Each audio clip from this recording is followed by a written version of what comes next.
சமூக வலைதள மோகத்தினால சிறார் குற்றங்கள் அதிகரித்து வருதுன்னு சொல்லி ஒரு பார்வை வைக்கப்படுது சார். அதை பத்தி சமூக வலைதளங்களின் மூலமாக சிறார் குற்றங்கள் கூடிச்சுதா குறையுதா? அந்த மோகத்தினால இப்ப சிறார் குற்றங்கள் அதிகரித்து வருது.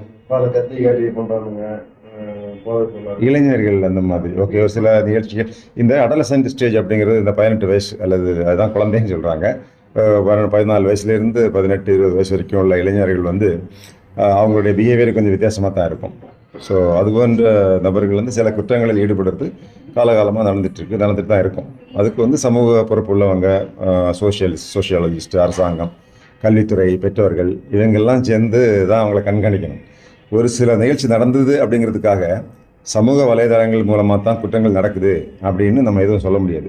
அதுக்கு பல்கலைக்கழகங்களில், ஆராய்ச்சி மையங்களில் இது போன்ற ஆராய்ச்சிகள் மேற்கொண்டு அவங்க சொன்னால் தான் நம்ம அதை நம்பணுமே தவிர, சும்மா போகிற போக்கில் யாராவது ஒரு நிகழ்ச்சி, ஒரு குற்ற நிகழ்வு நடந்த உடனே இதுபோல் சமூக வலைதளங்களால தான் இந்த மாதிரி நடக்குது அப்படின்னு சொல்லி போகிறதுல பொருள் இல்லை. அதில் வந்து எந்த விதமான அர்த்தமும் கிடையாது.